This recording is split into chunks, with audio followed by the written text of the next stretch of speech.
things I've done over the years, and again, I've been doing this for about 22 years, is that I think of it in various categories. The first thing you have to do for intellectual property is protect it. And there are various things I'll go through in there. Then you need to, once you've protected it, make sure you know what you're doing with it.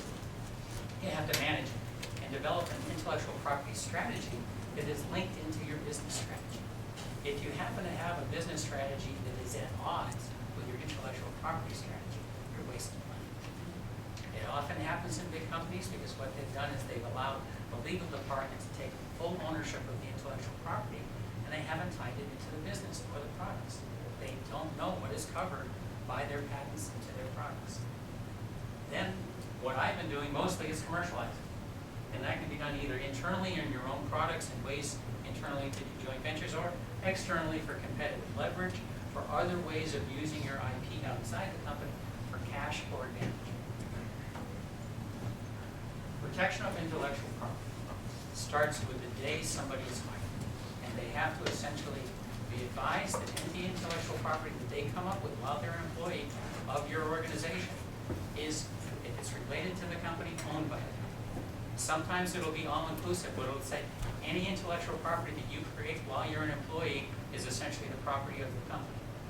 That could mean if you write a book in your free time and you sign one of those agreements, the company could own your book. You want to make sure you've got either exclusions for that or talk to your boss about if you're doing that on your free time, let the ownership of that come back to you.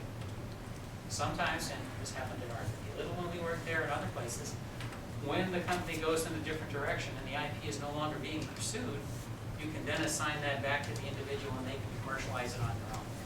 It works very well. And people can make a good living out. Sometimes the company will ask for a stipend back. Sometimes they'll say, bless be you, take it and go forward with it and try and make something out of it. Train your employees as to the importance of protecting the intellectual property. And one statement I want to make, that most intellectual property leaves the company every night in the brains of the people that buy it. It walks out the door. If they haven't been trained, if they don't know that they shouldn't be discussing trade secrets outside the company, they shouldn't be discussing strategies, these things you need to have trained them about and make them aware of. Because if they don't protect it, you're going to lose the protections afforded you by legal entities on trade secrets. Incentive aid.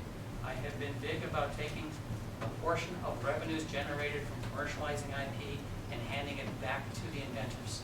We did it at GTE, we did it at Rockwell.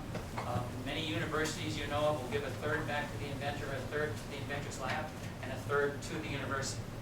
That is very magnanimous of the university to do it, but they know, like at MIT and some of the technology universities around Massachusetts, if they don't give the inventors, professors, a way to commercialize their technology internally, they're going to take it and run with it outside the company. And then there's many lawsuits that the professors have taken it and said, well, no, I invented it on university money, university time when I was in lab. Well, that's owned by the university if they have a policy for it. Some universities say, no, it's always owned by the inventors of it, the professors. They have to check every university and what their procedures are. Encourage employees to submit their inventions. At most companies I've been with, it's of the total R&D population, which might be 100 PhDs or 200 PhDs, it's a handful of people that submit most of the disclosures because they know how to go through the system. They know what is required in the submission.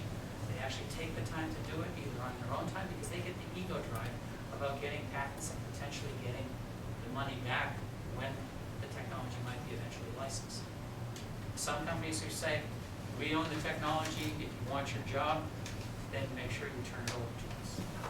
That is not what I consider a real motivator, but it is standard in most R&D centers. Today, I'd say that's probably more the standard because people are scrambling for cash. Incentive aid,